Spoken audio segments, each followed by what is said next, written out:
If we had a dictator in this country, and not just as far as it's gone in Washington, but further, how much of your life would change?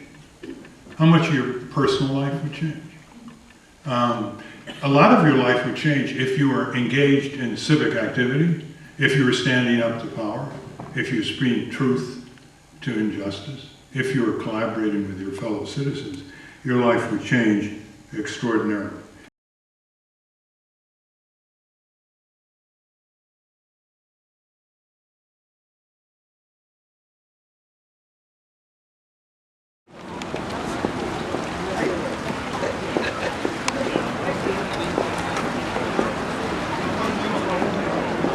Madame. That was pretty amazing. Okay, I gotta go.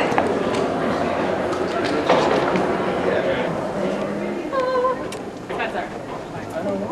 Okay. Fun.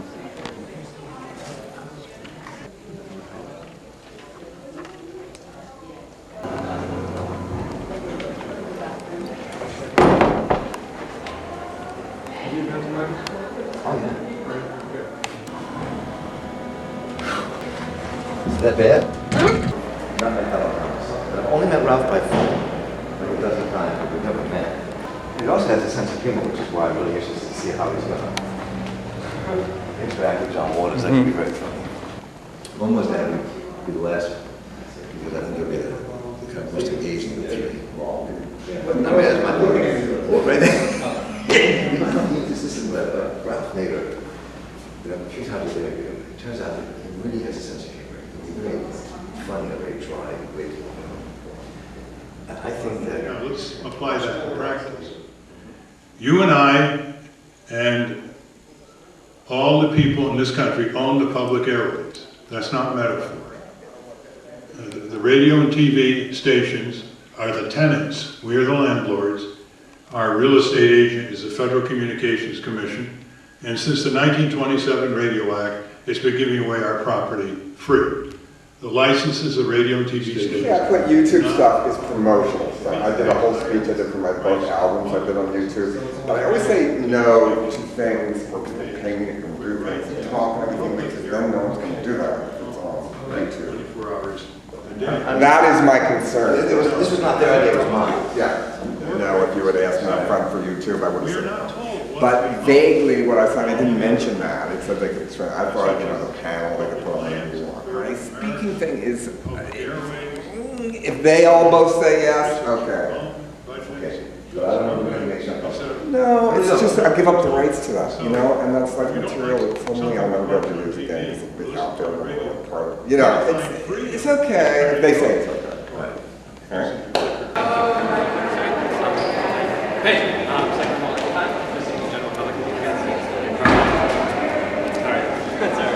it'll be televised right here. It's not so bad, but now the problem is Marc Steiner has been advertising it to everybody, the general public. We don't have the seats, so we're gonna have a lot of angry people here. Should be a screen simulcast. On the radio, no. No, not on the radio. You know, are you Andrew Epic? Yes. First they thought I was a videographer. No, this is a videographer. Yeah, so they thought I was a videographer and they didn't have an extra tap for me. And Let me get him. Hang on. Can you still work? Yeah. I was going to ask you something. I'll take my little girl, who's 10, my littlest one. Those are in the 30s. Great, thanks. And then she's fallen in love. So she just, it's nuts. She's memorized. I am coming on the organizer. Good to see you. I'm the organizer, I like that. I'm the organizer. Wow, that sounds like a mafia. No. Your producer. Oh, yeah. Sings Yeah. waivers. Yes. Jessica. Jessica should be here. Would you like to take a seat, Miss Thomas? Jessica's here. Take a load off. Brenda. Brenda, in about 5 to 10 minutes, you should probably go down and get yourself a seat, okay? Very good. Thank you, glad you could join us. And you have guests as well, and their seats are in their names, so they're all good to go. Yeah. And Elspeth, she's already on the ACLU list, so we wouldn't. Oh, that's good. Yeah, both things. She got me out of jail. That's right. Ralph Nader's on his way. Is he on campus? I don't know, he's in the city. He's bringing his sister. Excuse me, please. Hello? Yes. April. Yes. April 22nd. Yes, how is it? Excuse me, here's Mr. Nader. Say hi.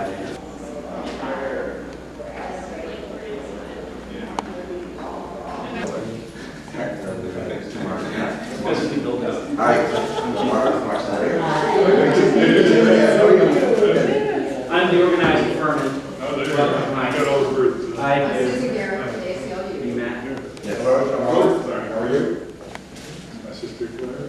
Hello, how are you? Thomas? We know each other in 15. You running for president? If you can make your enemy laugh, they'll listen. I really believe that. If you can surprise and make your enemy laugh, they will stop and at least listen to what you're arguing. They might not ever go for it or anything, but they'll listen. That's the first step, is to talk to people. Don't be every person that just bashes every Republican in the world. I have friends that are Republican. You know, basically, certainly you have to get their attention. You have to talk, you have to argue with people, and you have to make them laugh. And it's very hard to be a politician with humor, because you have to be so serious all the time, because anybody gets offended if you ever make a joke about something that's serious. Sometimes if it's laughing, or laughing is a better response, I think. And sometimes laughing at all the terrible things in the world is the first step of trying to change them. I have a seat arranged. Sit in a semicircle. Hi, how are you? Just so that we can put it on the web, air it, and then put it on YouTube. And then That's a new one. You had this I program know. before. That was not in my country. Oh, well, that was with the thing. I can scratch it out and I'll put it on there You if said you don't that. want it. Yeah. I just want you to It was his big I'm serious, idea. I just want you to be comfortable. Not married to It's this. YouTube is a haven of, You lose all control. come on.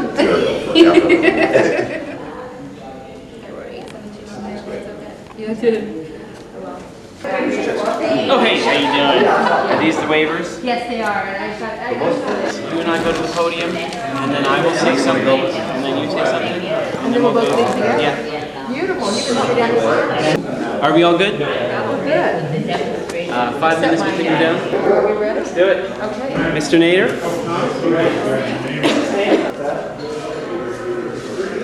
So, Yeah, I heard it. That's been great. I love it. It's so good.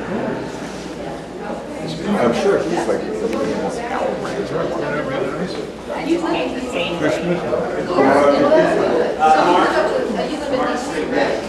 Do you live in DC? Yeah, we're from DC. Do you live in DC? I don't.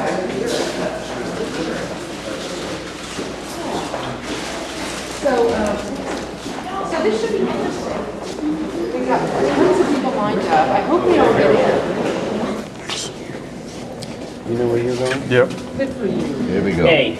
A? A. A. A. Not Truth one. teller. A? All you gotta do to get in the hot seat in the White House press corps, Yeah. simply say the truth. Yeah. Just ask a truthful question. Yeah. That's it. And then I said, you It's know, amazing. I said, you The know, ones that you're are secular. behind the eight ball are He the said, people who I am ask secular. factual I said, questions. well, Well, you don't want to do that's that. it, man. Don't make any religion. Might expose the truth. Class. End of that. You know, every time I interview somebody around the Iraq Wars, I had interviewed 2 bureau chiefs from Baghdad.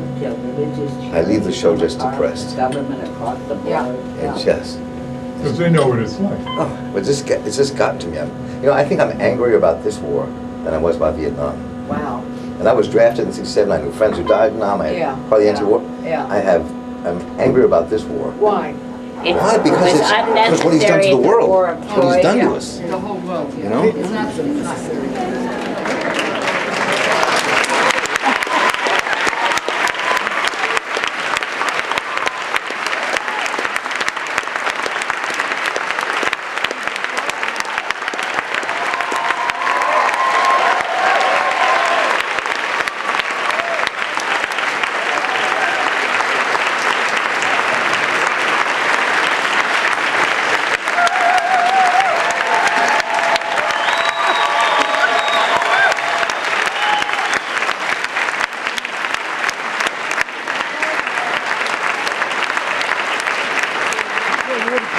Good evening.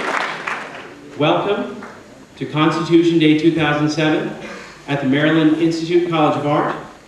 I am Furman DeBrabander, faculty in the Language, Literature, and Culture Department and organizer of this event. This is MICA's 3rd annual Constitution Day Conference. This year's conference is dedicated to consideration of the First Amendment right of free speech. How fitting that the American Civil Liberties Union has partnered with us in presenting this symposium. With that, I would like to introduce Susan Gehring, President of the ACLU of Maryland.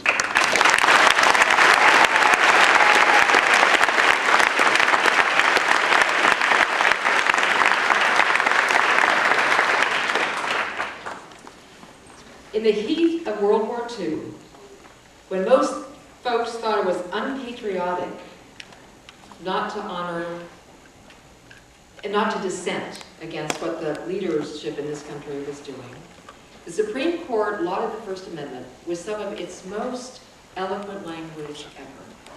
The case was brought by the ACLU on behalf of students forced to recite the Pledge of Allegiance or get kicked out of school.